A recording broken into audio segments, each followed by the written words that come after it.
Hello. देखो बच्चों, आज हम आप लोगों को मिश्रित प्रविष्टि कैसे करते हैं वो सिखाएंगे। मिश्रित प्रविष्टि का मतलब होता है जब एक ही तारीख में, एक ही दिनांक में अगर एक ही प्रकार के खाते जो है बार बार डेबिट होता है या बार बार क्रेडिट होता है तो उसको अलग अलग पंजी ना करते हुए एक ही पंजी कर दिया जाता है। उसको ही मिश्रित पंजी कहते हैं। तो मिश्रित पंजी में कम से कम 2 खाता या अधिक से अधिक 3, 4, 5 खाते भी आ सकते हैं, लेकिन उसमें से कुछ खाते डेबिट होंगे और कुछ खाते जो है क्रेडिट होंगे। ठीक है, तो उसी को यहाँ पर हम समझेंगे। बहुत ही सिंपल है। ठीक है, तो हमने यहाँ पर एक प्रश्न पहले से ही लिख के रखे हैं, कॉलम्स भी बना के रखे हैं ताकि आपका समय बचे और अच्छे से आप समझ सके। तो देखो बच्चों, प्रश्न को पढ़ रहे हैं। लिखा है, निम्न व्यवहारों को निर्मल कर ट्रेडर्स में जर्नल प्रविष्टि कीजिए। निम्नलिखित व्यवहारों को निर्मल कर ट्रेडर्स में जर्नल प्रविष्टि कीजिए, इस प्रकार बोला है बच्चों। तो सबसे पहले आप एक प्रारूप तैयार करेंगे जिसके ऊपर लिखेंगे जिस भी ट्रेडर्स या जिस भी दुकान का आप पंजी बना रहे हैं उसको टाइटल के रूप में ऊपर में लिखेंगे। जैसे मैंने यहां पर लिखा है निर्मल कर ट्रेडर्स की पुस्तक में, और उसके नीचे लाइन में लिखा है जर्नल प्रविष्टियां, और उसके बाद प्रारूप बनाया है जिसमें दिनांक, विवरण, ledger folio, debit and credit. ठीक है, ये 5 कॉलम होते हैं बच्चों। और बिल्कुल ये भी ध्यान में रखना है, कॉलम की जो गैप है या दूरी है वो भी एक लिखने लायक होना चाहिए। ऐसे नहीं सभी को बराबर बराबर कर दें। ठीक है, जैसे यहां पर देखो ना, दिनांक इतने में आराम से आ जाएगा। विवरण के लिए सबसे बड़े कॉलम बनाना है आपको, जितना बड़ा हो सके। लेजर फोलियो, खाता पृष्ठ जो होता है उसमें ज्यादा चीजें लिखने का नहीं होता है, अंकों में पेज नंबर लिखना पड़ता है, तो उसको भी पतले से छोटे से बना सकते हैं। उसके बाद डेबिट राशि, अब राशि भी कितना होता है, 4 अंक 5 अंक का होता है बच्चों। उस हिसाब से फिलहाल भी प्रैक्टिस के लिए राशि का उतना कॉलम बनाएंगे, वैसे क्रेडिट का। ठीक है, तो एकदम सिस्टमेटिक लगना चाहिए प्रारूप जो है। आप इन चीजों को भी थोड़ा सा ध्यान में रखेंगे तो समय को ध्यान में रखते हुए देखेंगे। अगला व्यवहार दिया है 2020 मार्च 1, व्यापार प्रारंभ किया है ना। व्यापार प्रारंभ कर रहा है बच्चों, और व्यापार प्रारंभ करते समय मालिक जो है क्या क्या चीज व्यापार से ला रहा है ना, अपने व्यापार को शुरू करने के लिए कहां कहां से व्यवस्था कर रहा है। ठीक है ना, क्या क्या चीजें, ठीक, वो यहां पर दिया है ना। क्योंकि पहले बताया इसमें मिश्रित पंजी प्रविष्टि है, 2 या 2 से अधिक खाते यहां पर आपको मिलेंगे। देखो लिखा है रोकड़ 5,000 रुपए का, माल 12,000 रुपए का, फर्नीचर 8,000 रुपए का, तथा अपने मित्र राम से उधार, है ना, उधार जिसको हम ऋण बोलते हैं, लेकर 5,000 रुपए अपने मित्र से भी ऋण मांगा है। थोड़ा कम पड़ रहा होगा तो उसने ऋण भी लिया है। तो ये सारी चीजों को व्यापार में लगाया है बच्चों। तो इसकी पंजी कैसे करेंगे, ठीक है, वो थोड़ा सा ध्यान रखें। तो सबसे पहले हम खाते ढूंढेंगे, कम से कम 2 तो पहले पढ़ चुके हैं, अब इसमें बहुत सारे खाते आ रहे हैं। देखिए एक खाता आ रहा है ना, रोकड़। दूसरा खाता आ रहा है माल। तीसरा खाता के रूप में आ रहा है बच्चों फर्नीचर। और चौथा खाते के नाम से अगर देखें अपने मित्र ऋण, अपने मित्र से ऋण, है ना, अपने मित्र से ऋण ले रहे हैं बच्चों, मित्र से ऋण। और मित्र का नाम दिया है राम, राम से उधार, राम से उधार या राम से ऋण ऐसे बोलेंगे ये। और एक चीज और ध्यान रख लेंगे कि व्यापार प्रारंभ करते समय जो भी लगाता है स्वामी के द्वारा बच्चों, उसको बोला जाता है पूंजी। क्योंकि पहले पढ़ चुके हैं, इसको जानते हैं आप सभी। तो ये खाता आता है पूंजी। इस प्रकार से हमारे पास यहां पर देखेंगे तो 5 खाते आए हैं, 5 प्रकार के खाते हैं बच्चों।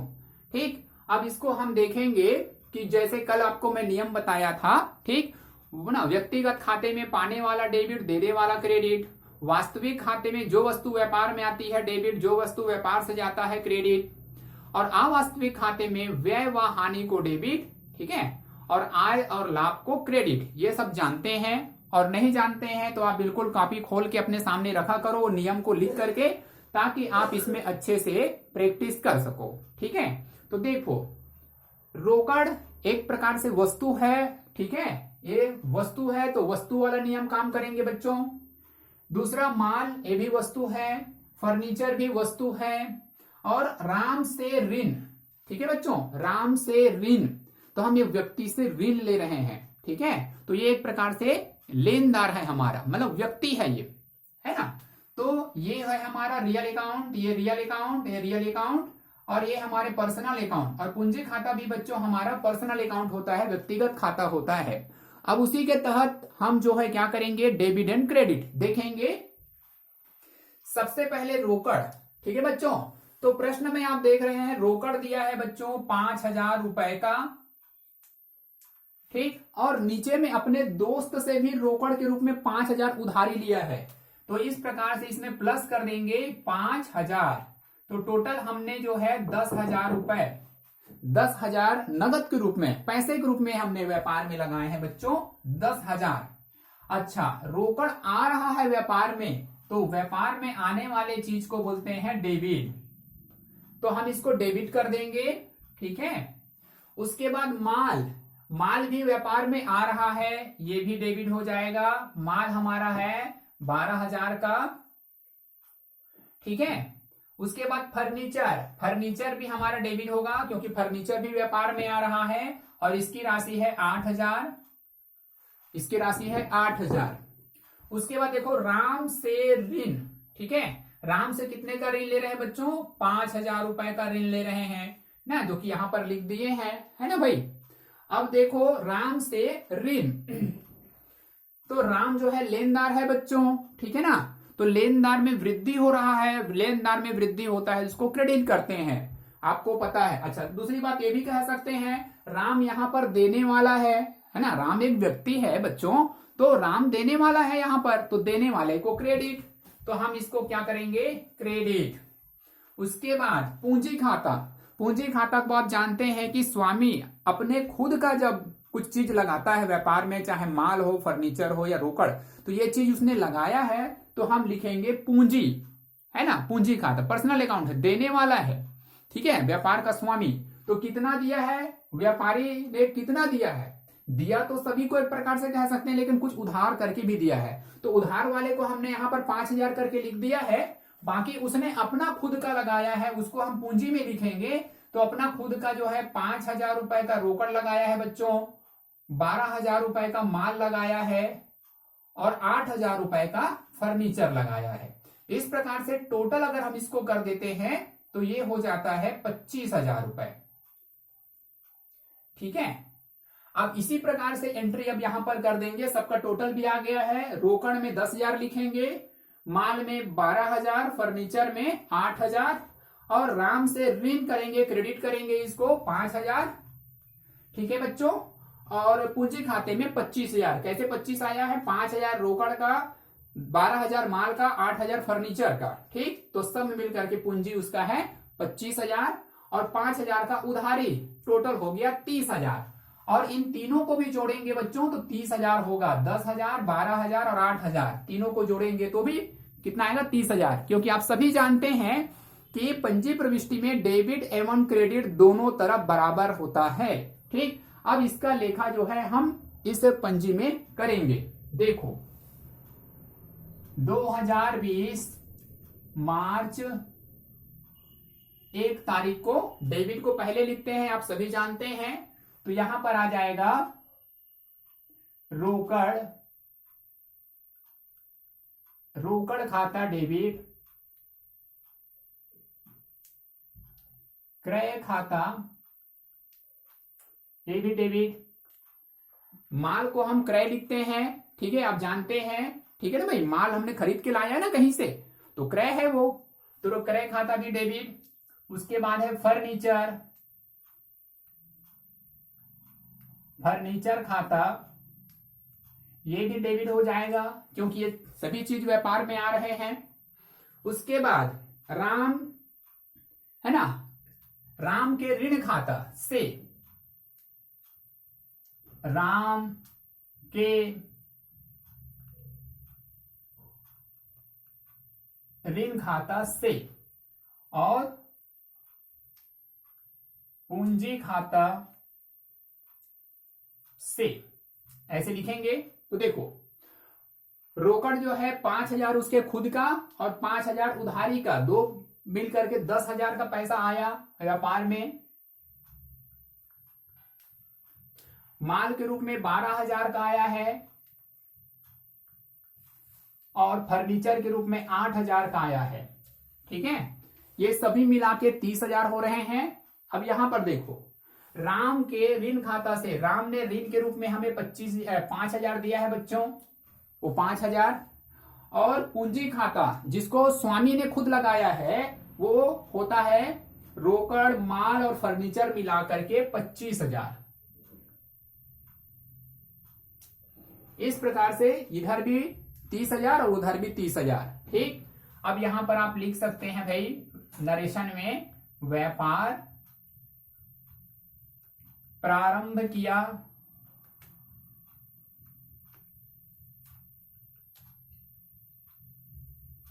और केवल विवरण कॉलम को ही बंद करना है। मैं पहले भी बताया था, कुछ बच्चे जो हैं पूरा यहां से यहां लाइन खींच देते हैं, सारे कॉलम बंद कर देते हैं। सारे कॉलम बंद नहीं करने हैं, केवल विवरण कॉलम बंद करने हैं। इस बात को भी नोटिस करेंगे आप सभी।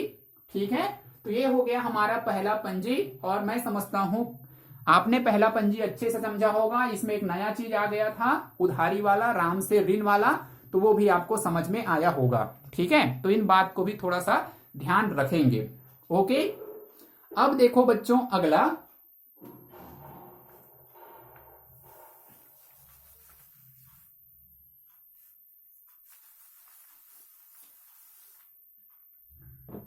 अगला पंजी में दिया है माल खरीदा, 3 तारीख को माल खरीदा, नगद 5,000 का, गोपाल से 3,000 का और संतोष से 2,000 का। ठीक है, अब इसका भी यहां पर देख लेते हैं।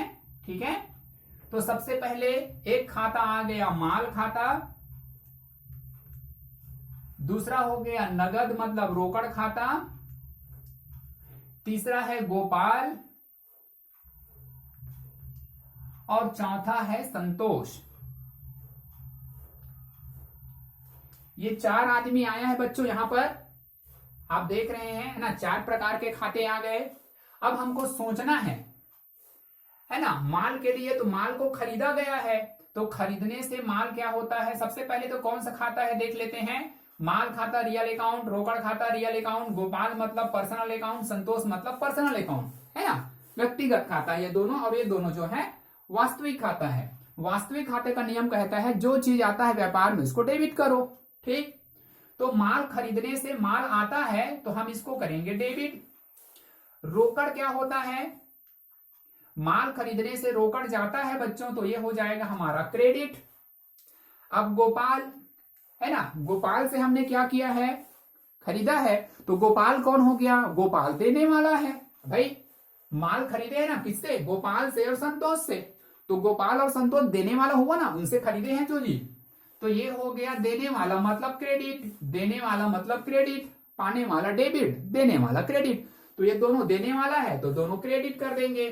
अब इसके अमाउंट देखो कैसे लिखेंगे भाई, है ना भाई, तो नगद खरीदे हैं हमने 5,000 का, गोपाल से खरीदे हैं 3,000 का और संतोष से खरीदे हैं 2,000 का, तो कुल मिला करके टोटल जो है कितने का खरीदी हो गई है हमारी, 10,000 की।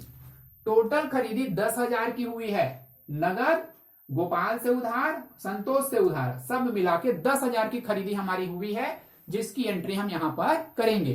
तो इस प्रकार 2 या 2 से अधिक खाते एक साथ डेबिट क्रेडिट होते हैं बच्चों, तो फिर इसको मिश्रित प्रविष्टि कहते हैं, और इस प्रकार से मिश्रित प्रविष्टि की जाती है। बहुत ही इजी है, कठिन नहीं है, ध्यान बस रखना है आप सभी को। ठीक है, तो देखो मार्च 3, अब इसी को लिखेंगे, डेबिट को पहले लिखा जाता है, और जहां पर जो है माल खरीदा, खरीदा आया है मतलब क्या लिखना है, क्रय लिखना है बच्चों, क्रय खाता, विकलन क्षय खाता आप लिखेंगे डेबिट, रोकड़ खाता से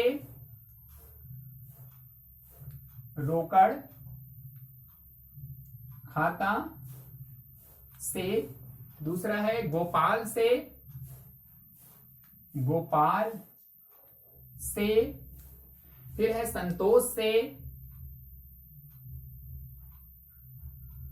संतोष से।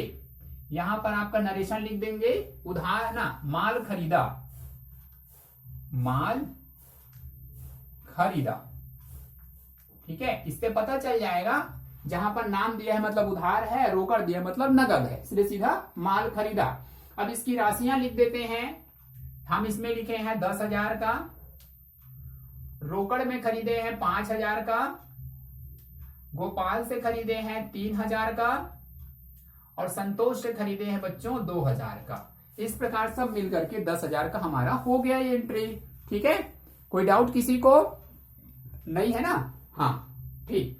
आगे देखो, मार्च 10 तारीख को, मार्च 10 को देखो, अब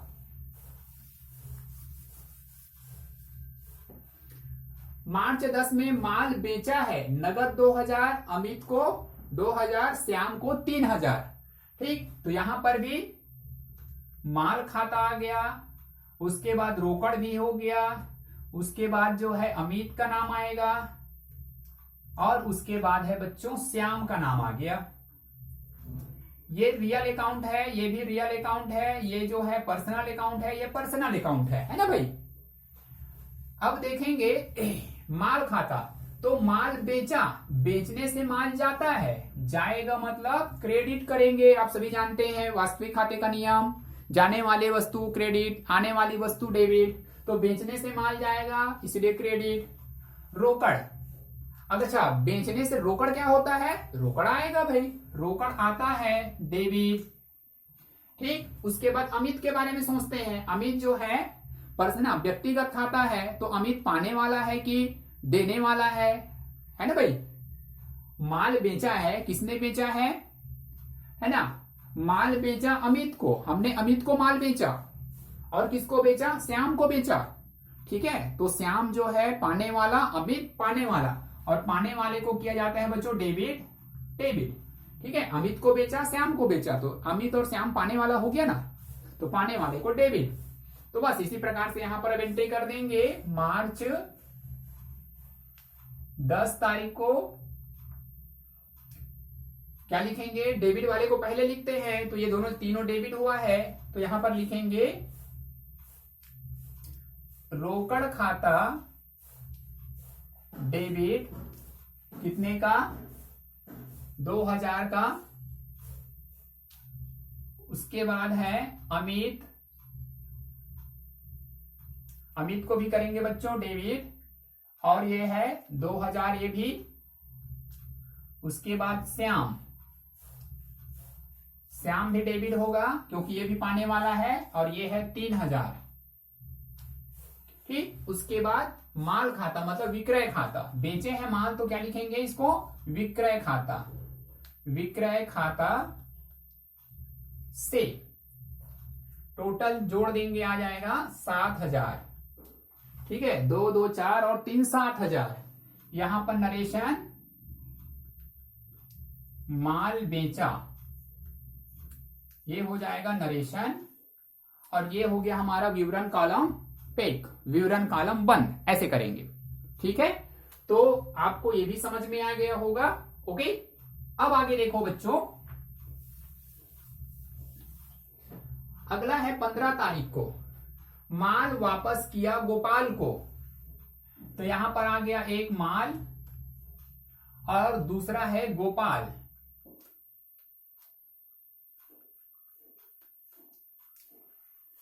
है ना, यहां पर वापस शब्द है तो ध्यान रखेंगे, उसके ऊपर को थोड़ा सा ध्यान रखेंगे। गोपाल दिया है ना, माल वापस किया, किया है हमने किसको? गोपाल को।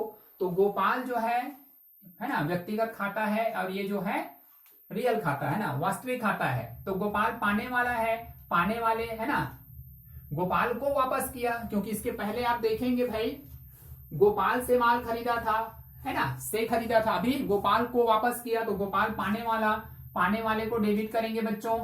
और जहां पर जो है माल वापस किया जाता है ना, ठीक है, भाई हम वापस कर रहे हैं, इसका मतलब हमने पहले खरीदा था, तो वो क्या हो जाएगा, कौन सा वापसी, क्रय वापसी। उसके सामने लिखेंगे क्रय वापसी।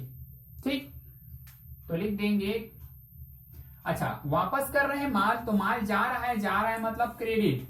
तो इस प्रकार से इसकी एंट्री आप कर देंगे बच्चों। देखो 15 तारीख को, है ना, गोपाल पाने वाला है तो गोपाल को डेबिट करेंगे, गोपाल डेबिट। ठीक, और माल वापस कर रहे हैं तो वापसी खाता नहीं लिखना है। कुछ बच्चे वापसी खाता बस लिख रहे थे, वापसी नहीं, कौन सा वापसी, क्रय वापसी की विक्रय वापसी।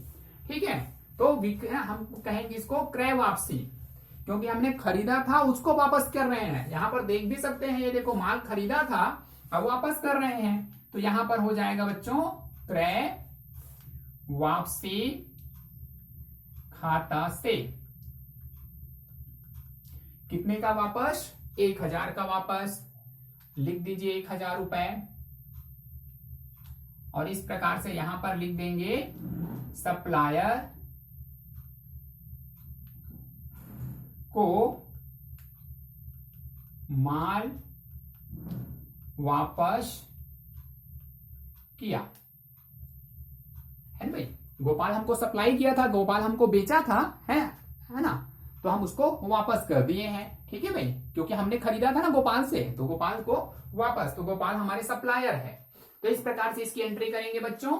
आगे देखो, फिर है 18 तारीख को माल वापस किया श्याम, ना माल वापस आया, माल वापस आया, माल वापस आया। तो एक माल खाता हो गया, दूसरा श्याम और अमित।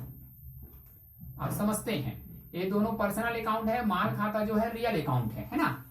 माल वापस आ रहा है व्यापार में, मतलब डेबिट। ठीक, फिर है श्याम से तो श्याम क्या है, लौटाने वाला है, तो है ना, मतलब देने वाला है तो क्रेडिट। अमित से, अमित भी देने वाला है तो उसको भी करेंगे क्रेडिट। ठीक, तो देखो ये दोनों व्यक्ति को, श्याम को और अमित को हमने माल बेचा था बच्चों, यहां पर देख सकते हो 10 नंबर पे, है ना, 10 तारीख वाले में बेचा था, अब वापस आ रहा है, तो कौन सा वापसी हो जाएगा, ये विक्रय वापसी। तो ध्यान रखेंगे ना। तो यहां पर उसको लिखेंगे मार्च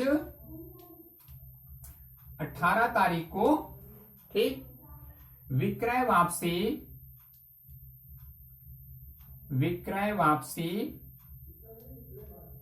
खाता डेबिट, विक्रय वापसी खाता डेबिट श्याम से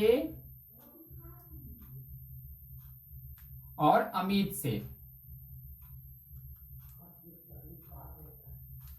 ना। श्याम 500 और अमित भी 500, इस प्रकार से 500 रुपए और 500 रुपए दोनों मिलकर आ गया 1000 रुपए। ठीक है, दोनों मिलकर 1000 रुपए। नरेशन में लिख देंगे बच्चों, ग्राहक को, या ये सकते ग्राहक से माल वापस आया। ठीक है, ग्राहक से माल वापस आया, ये हमारे ग्राहक है, हमने जिसको माल बेचा था ना वो हमारे ग्राहक है भाई, उसने वापस कर दिया, तो ग्राहक से माल वापस आया। तो इस प्रकार से हम लिखेंगे।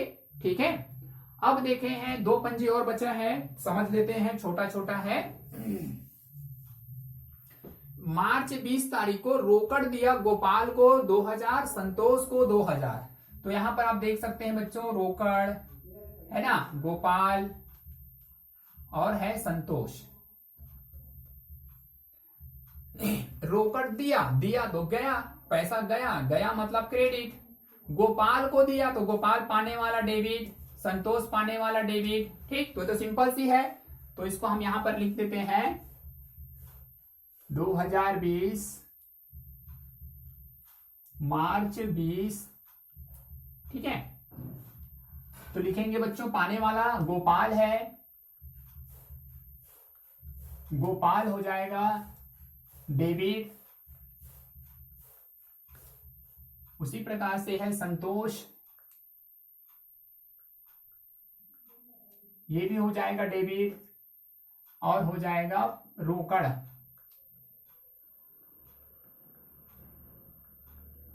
रोकड़ खाता से कितना कितना पैसा है, 2,000। इस प्रकार से ये हो जाएगा 4,000 का। और यहां पर आप लिख सकते हैं, ठीक है, नगद दिया, नगद दिया।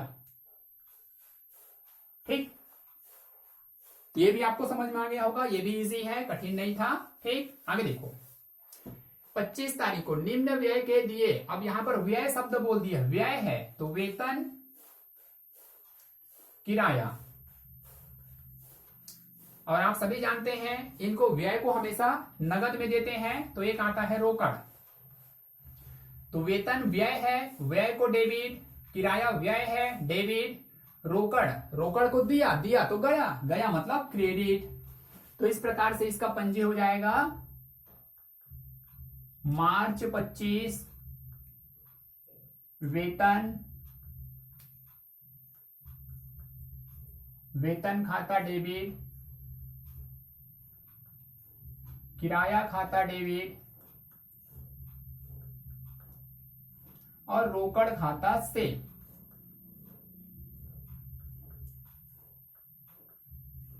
व्ययों का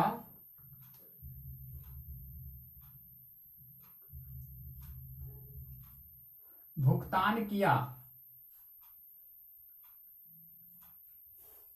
व्ययों का भुगतान किए हैं 1,000 और 500। 1,000 रुपए और इसका है 500 रुपए, टोटल आ गया 1,500 रुपए। ठीक है बच्चों, और उसके बाद यहां पर पंजी का योग आपको करना होता है, पंजी का योग।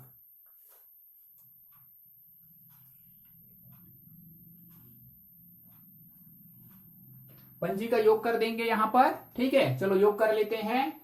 दोनों पक्ष बराबर आता है, ये हो गया 30,000, 30 और 10 हो गया 40,000, 40 7 47, 48, 50 है ना, 48 49 और 53 54, 54,500 और 54,500।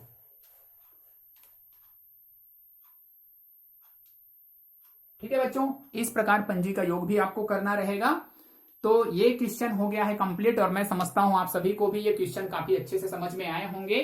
ठीक है, तो आप सभी घर में एक बार अच्छे से प्रैक्टिस कीजिए तो और भी अच्छे से समझ में आएंगे। तो ये था मिश्रित पंजी प्रविष्टि से संबंधित क्वेश्चंस बच्चों। चलो ठीक है, ओके, अगले क्वेश्चन के साथ फिर से मुलाकात होगी।